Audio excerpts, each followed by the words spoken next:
Well, hey, you guys. So remember during the pandemic when it seemed like all of our basic necessities cost way more than they used to? I mean, used cars went up. More than even new cars, which was crazy. Egg prices doubled, toilet paper, we couldn't find. We had to go on eBay to buy it, basically. Well, listen, it is no longer 2020, 2021, which means the cost of used cars now has dropped back to normal. But all other expenses related to cars, like insurance premiums, repair services, and replacement parts, have drastically increased recently. And not to mention interest rates being crazy high over the past couple of years, which affects you big time if you're taking out a car loan, which I don't want you to do that. But yeah, that's another episode for another time. All right, the bottom line is that it's hurting more than ever to own a car right now. But in the spirit of hope, you also have more options than ever before. So let's try to wrap our heads around why some of these costs have drastically increased. And then I'm going to share some tips on how to handle these changes in your budget. So first, let's just look at the numbers. According to a Fox Business article, the cost of auto insurance jumped 1.8% in April of 2024, causing the annual gain to reach about 22.6%.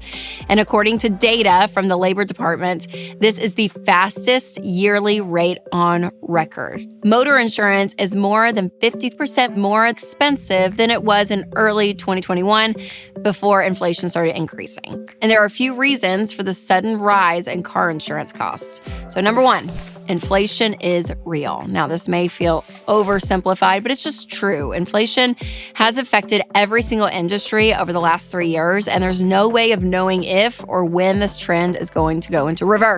So it seems to be here for a little bit. Number two, the car insurance industry tends to be delayed and reactionary. So we are living in the aftermath of the supply and demand challenges that we faced a couple of years ago following the pandemic. And due to global shortage of production, parts, makes, models, prices have risen to offset that demand. But it's not just car insurance. Now, before I get into that, as parents, we all know that it's not always easy to make sure that our kids stay away from online content that we're wanting them to see. So let me tell you about a solution. TruePlay Games. TruePlay is one app with lots of entertaining faith-based games, videos, and more, all created to help reinforce biblical values and build character. There are no in-app purchases, no chat rooms, no ads, meaning no unpleasant surprises. TruePlay turns screen time into stress-free time for mom and dad. So go to trueplaygames.com/Rachel now. Get 20% off an annual subscription with promo code Rachel20. That's trueplaygames.com/Rachel. All right, like I said earlier, even though the sale price of cars has calmed down a bit since record highs a few years ago, the aftermath is still having an effect. So another aspect of all of this is repair costs. So we're now experiencing a shortage of mechanics and other service professionals who specialize in car repairs, aka essential worker jobs that help keep society running smoothly, literally, are becoming less popular for young adults today. So why is this the case? Well, I think a lot of people just assume, okay, in order to live in our world today, I have to make a lot of money. And in order to make a lot of money, I got to go get a 4-year degree. And that's what I do. And the truth is, you guys, the trades is still a great place to make great money. People are still actually finding, gosh, if you get in a niche part of a trade and you're good at what you do make a lot of money. But again, we're seeing the trades going down and people are going in to get a 4-year degree, to enter in the corporate world.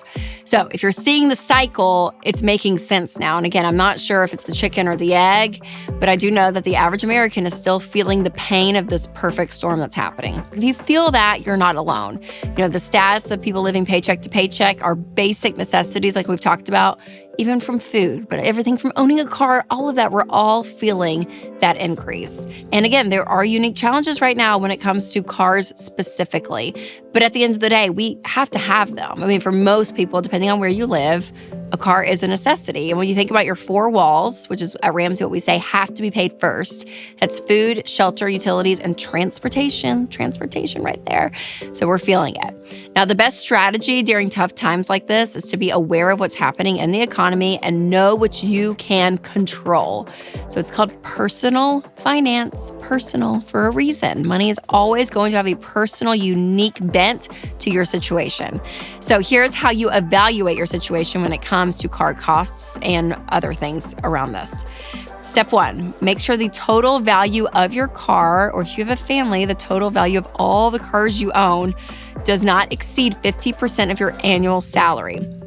So if you make $80,000 household income and you're driving a $50,000 car and your wife is driving a $60,000, SUV, that is more than your annual salary. You have too much car. And so making sure that that is in limit. So anything with motors and wheels needs to be 50% of your annual income. All right, step 2, if you currently have a car loan and you can't pay it off in 18 to 24 months, you need to sell it.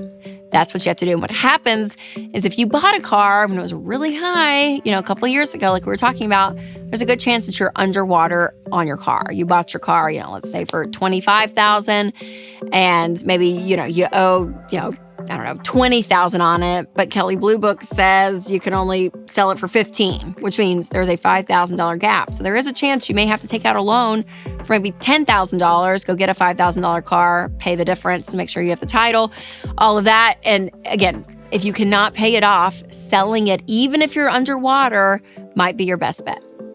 And then step 3, your ultimate goal is to eliminate your car payment altogether. And so not only could this free up, again, hundreds of dollars for you every single month that can help to pay off other debt that you have or go into savings, you want this to be back in your life. The money that is going out in your car payment, you want back to you. So if you're someone who dreads every single time that your car needs gas or an oil change, or new tires, you want to make sure that you are planning for all of that. So if you're doing your budget every month, have car maintenance in there. So that's what Winston and I have, is that we have a car line item, and everything that we need for our car on average per month is in there. And so that's for gas, maintenance, all of it. Even my tire was flat this morning when I went to drive to work, and I was like, oh my gosh, it's fine, I think, but if we have to replace it, it comes out of that line item. So again, planning ahead, because cars cost money, even if you don't have a payment. Still there. Now you might be thinking, well, that sounds great, Rachel. How do I do that? Well, a monthly budget is going to be your best friend. And if you're not doing one, you guys, you need to do a monthly budget. You can download EveryDollar. It is my favorite budgeting app. It is so great. So you can go to everydollar.com/Rachel and actually create your first budget there. And you can do that for free and actually get started to see, hey, where can I find margin in my life? Where can I plan my necessities, which is your car and everything around it, to make sure that you have a plan in place when something happens. And if you haven't already, be sure to check out my episode on 5 cars you should never waste your money on. All right, you guys, remember to take control of your money and create a life you love.